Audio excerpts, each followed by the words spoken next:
ओवैसी साहब को लेकर अगर कोई आपके पास या मेरे पास उनको भड़काने के लिए कोई भी आता तो मैं उसके भड़काऊ में नहीं आऊँगा।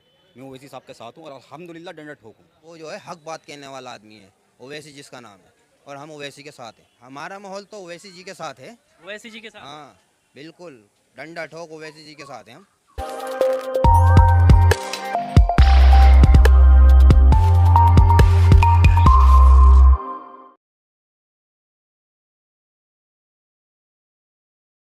क्या नाम हुआ आपका?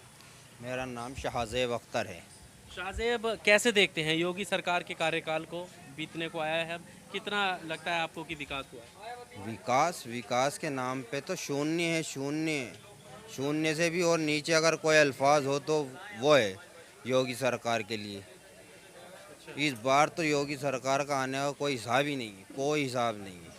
अगर कुछ गठबंधन हो जाए तो हो सकता है कि कोई पार्टी बन जाए, मगर मुझे तो लगना ही रहा कि योगी जी किसी भी स्तर पर आ सकते हैं। फिर किसकी लहर लग रही है आपको? लहर तो वैसे अगर सोशल मीडिया की देखी जाए तो सोशल मीडिया के हिसाब से तो समाजवादी के दिखा रही सोशल मीडिया, मगर नेशनल मीडिया भी कुछ दिखा नहीं रही है। सोशल मीडिया के हिसाब से 200 सीटें दिखा रही है कि समाजवादी की आ जाएंगी। आपको क्या लगता है यहाँ के माहौल को लेकर? हमारा माहौल तो ओवैसी जी के साथ है। ओवैसी जी के साथ। हाँ, बिल्कुल, डंडा ठोक ओवैसी जी के साथ हैं हम। अच्छा, ये आरोप लग रहे हैं कि ओवैसी जो है वो वोट काटने के लिए यहाँ आए हैं और बीजेपी को फायदा पहुँचाना चाहते हैं। हाँ, ये बेवकूफ़ी भरे सवाल भी बहुत आएंगे इस बीच में। वो जो है हक बात कहने वाला आदमी है, ओवैसी जिसका नाम है, और हम ओवैसी के साथ हैं। अच्छा, ये जो आरोप लग रहे हैं वो कि जो बी टीम बताते हैं असदुद्दीन ओवैसी को, और अब जब ये चुनाव लड़ेंगे तो कि ये वोट काटेंगे। तो ए टीम कौन सी है, ज़रा हमें ये बता दीजिए। कोई ए टीम है कि इस लायक के जो ये कह सके कि हम मोदी जी के साथ नहीं है? ए टीम कोई बताओ। सब मोदी जी के साथ ही लगना है इस हिसाब से। तो जो बात जैसे ओवैसी जी वोट काटना आए हैं, अब जैसे बीजेपी को हटा दो, चलो बीएसपी है और बात तेरी पार्टी है, उसमें सब मुसलमान ही खड़े होंगे, तो फिर वो सब वोट काटने के लिए खड़े होंगे। क्योंकि मुरादाबाद सीट से तो अगर 6, 7, 8, 10 विधायक खड़े होते हैं तो बीजेपी का तो हिंदू होगा, और 8, 9, 10 जितने भी विधायक होंगे सब मुसलमान होंगे, तो सब वोट काटने आए हैं। बताइए आप, मुझे बताइए। सब वोट काटने के लिए आए हैं, बताइए आप। अच्छा, इमरान प्रतापगढ़ी को माइनॉरिटी का अध्यक्ष बनाया कांग्रेस ने, और वो 2019 से यहाँ से चुनाव भी लड़ चुके हैं लोकसभा का। तो क्या लगता है कि उनके आने से मुस्लिम वोट बैंक कुछ बटेगा? हाँ, हिलेगा, बिल्कुल हिलेगा। मुस्लिम वोट बैंक बिल्कुल हिलेगा। क्यों भाई? इमरान प्रतापगढ़ी ने थोड़ी सी ये गलती कर दी कि पार्टी जो है वो गलत पकड़ ली। अच्छा। उन्हें ओवैसी जी के साथ होना था, विधानसभा और संसद दोनों हिल जाते। अगर AIM से आते हैं। हाँ, एआईएम से आते तो ये 2019 के इलेक्शन जो इमरान प्रतापगढ़ी हारे हैं वो हारने का सवाल ही नहीं होता। अगर एमआईएम से आते तो किसी कीमत पे नहीं हारते। प्रतापगढ़ी जी जो थे संसद में बैठते, सांसद बन के, अगर एमआईएम से आते तो पक्का वाला। आजम खान जेल में है इन दिनों। हाँ, क्या लगता है इसके पीछे की क्या वजह लगती है आपको? उसके पीछे आजम खान समाजवादी है। अखिलेश यादव नहीं चाहते कि वो बाहर आए जेल से, उनकी राजनीति खत्म हो जाएगी। अखिलेश यादव की राजनीति को खत्म हो जाएगी। वो ये चाह रहे हैं कि ये निपट जाए। जो उनका वोट बैंक किसका वो है ना, यादव वोट बैंक, वोट नहीं मिलता उन्हें, अब हिंदू नहीं मिलता, बोले ये खत्म हो जाएंगे तो थोड़ा फायदा हो जाएगा। जो मेरा वोट बैंक खिसक गया था वो मेरे पास वापस आ जाएगा। फिर मुसलमान की बात आप करेंगे, वो वापस आ जाएगा। जो यादव वोट बैंक उनका खिसक गया, जो बीजेपी को जाने लगा 2014 के बाद से, और जो और हिंदू वोट उन्हें मिलता था वो खिसक गया। तो वो क्या आजम खान की वजह से किसका? वो उनका तो मकसद यही है, मंशा यही है कि इनकी वजह से खिसक गया। वो चले जाएंगे तो उनका वोट बैंक सोच रहा है वो वापस आ जाएगा, हमारा हमें मिल जाएगा। बोले मुसलमान तो मिलता ही है हमें वोट। पर इस बार क्या लगता है मुस्लिमों का क्या मूड? हमारा तो मूड हमने क्लियर बता दिया कि अब नया विकल्प ढूंढेंगे। ओवैसी साहब आए, अब उनको देखते हैं हम। वैसे साहब आए। जी, ओवैसी साहब सफल होंगे वो यहाँ पर? इंशाल्लाह ज़रूर मेहनत करेंगे तो ज़रूर सफल होंगे। अच्छा, बाकी जो टीमें हैं, बाकी जो मतलब पार्टियां हैं, देखिए 70 सालों से सबने हमें बेवकूफ़ बनाया सेकुलर के नाम पर। कोई सेकुलर पार्टी नहीं है आज के टाइम में मुसलमानों के लिए। अब 70 साल से हम और पार्टियों को देख रहे हैं। समाजवादी पार्टी पर ये लगातार आरोप लगते हैं कि उनके राज्य में मुस्लिमों की चलती है, थानों में मुस्लिमों की चलती है, जब समाजवादी पार्टी के हाँ चलती है, थानों में चलती है, ज़मीनों पे जो कब्जे करे हैं उन्होंने उसमें चलती है, और किसी चीज़ में नहीं चलती।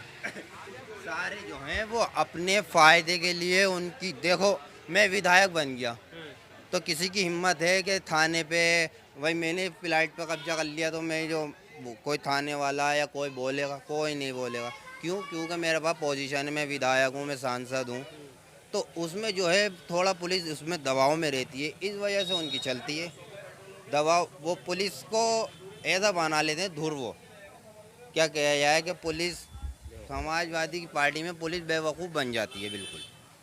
अच्छा, प्रधानमंत्री मोदी और योगी आदित्यनाथ चाहे केंद्र की बात करें या यूपी की, वो सबका साथ सबका विकास की बात करते हैं, मुस्लिमों को साथ लेकर चलने की बात करते हैं। आप लोगों को भरोसा क्यों? कहाँ पर विकास हो रहा है और सबका कहाँ पर साथ हो रहा है? योगी आदित्यनाथ ने अभी 15 दिन पहले इंटरव्यू दिया कि कावड़ को जो है पूरी सुरक्षा दी जाएगी। कावड़ को पूरी बंद कर दिया। सुप्रीम कोर्ट ने बंद करा है, वो कावड़ को सुरक्षा दी जाएगी और मुसलमान जो है नमाज अपने घरों में अदा करें। तो इससे क्या कहोगा आप?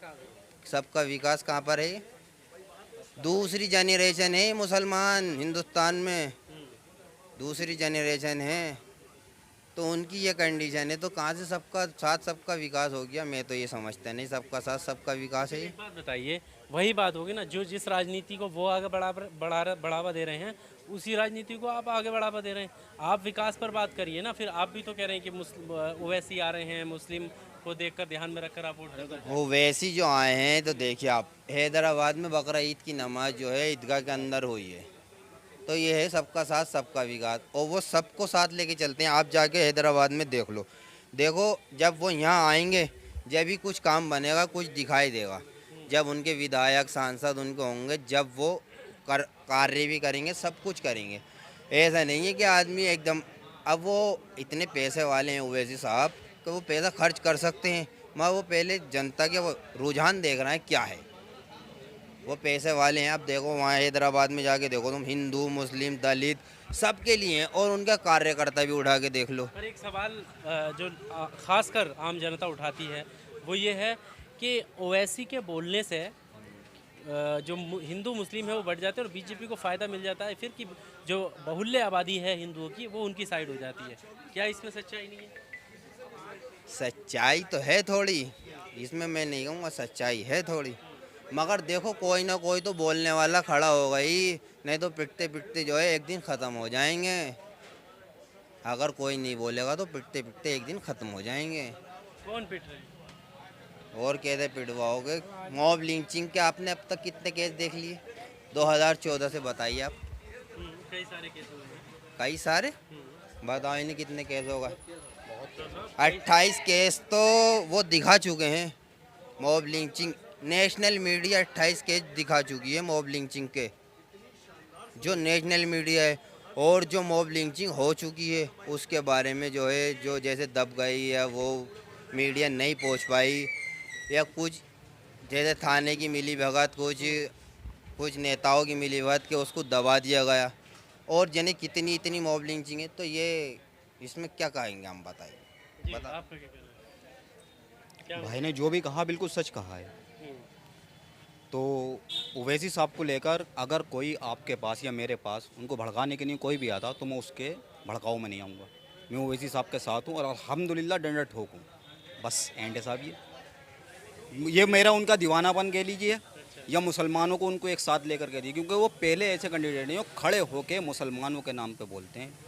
बाकी दूसरा बहुत सारे मुसलमान मैंने हैं। यही सवाल भाई से किया था, आपने ये बात कही कि वो खड़े होके मुसलमानों के लिए बोलते हैं, ठीक है, बहुत अच्छी बात है, लेकिन वही चीज़ योगी आदित्यनाथ अगर हिंदुओं के लिए कर रहे हैं तो फिर तो दिक्कत नहीं होनी चाहिए। नहीं, बिल्कुल हमें उनसे दिक्कत नहीं है, बिल्कुल दिक्कत नहीं। वो मुख्यमंत्री, आप मुस्लिम एक साइड कर रहे हो। मेरी बात भी तो सुनिए आप। वो मुख्यमंत्री हैं, वो मुख्यमंत्री नहीं है। बस तो उन्हें, अब मेरी बात भी तो सुनिए, उन्होंने वोट काटना है, उन्होंने हिंदुओं को साथ में लेना, आदित्यनाथ जी को उन्हें हिंदुओं को साथ में लेना, तो उन्होंने हिंदुओं के वोट ले ली। अब वो भी तो कुछ करेंगे खामोशी से, वो बिल्कुल सबकी सुनेंगे नहीं। तो यही हम उनके खिलाफ नहीं है, वो हमारे मुख्यमंत्री हैं, हम उनको सलाम करते हैं। सबकी राजनीति करते हैं, दलितों की भी राजनीति करते हैं, हिंदुओं की भी राजनीति करते हैं, सबकी राजनीति करते हैं। ऐसा नहीं है खाली मुसलमानों की भी आवाज़ उठाते हैं। पार्लियामेंट के अंदर आप उनकी जितनी भी स्पीच हैं उठा के देख लीजिए, दलितों की भी आवाज़ उठाते हैं, हिंदुओं की भी आवाज़ उठाते हैं, मुसलमानों की भी आवाज़ उठाते हैं, सबकी आवाज़ उठाते हैं। ऐसा नहीं है कि एक ही तरफ से वो बात उठाते हैं, पार्लियामेंट के अंदर सबकी बात उठाते हैं।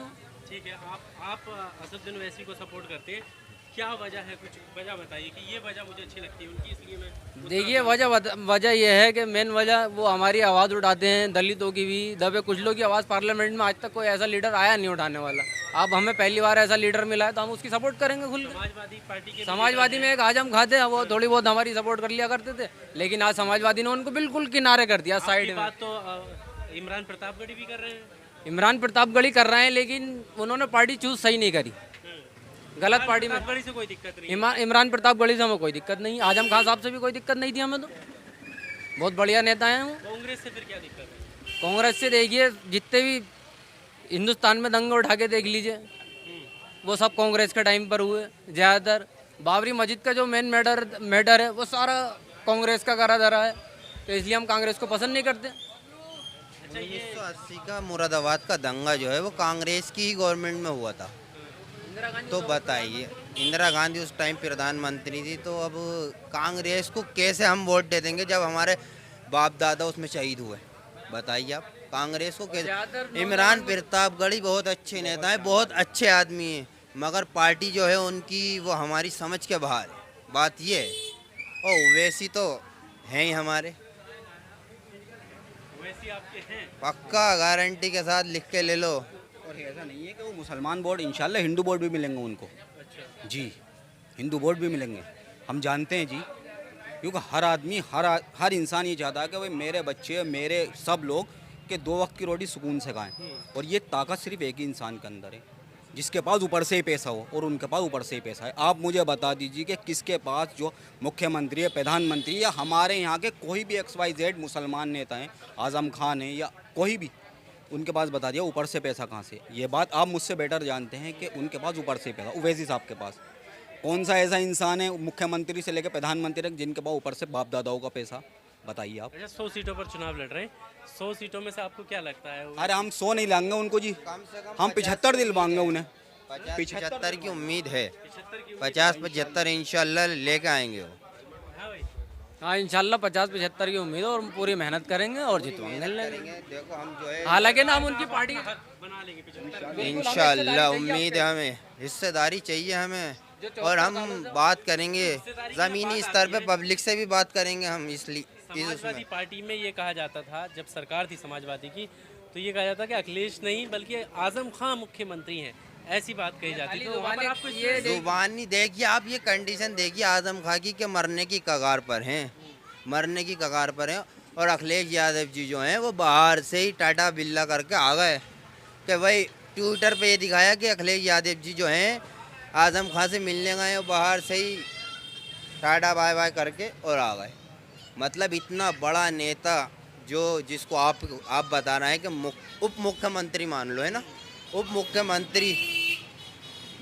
मुख्यमंत्री से जो है अखिलेश यादव को मिलने नहीं जाना चाहिए था। और आज का वक्त कैसा है कि इस वक्त तो राजनीति गर्मी चल रही है भाई साहब, तो बताइए आप उसमें।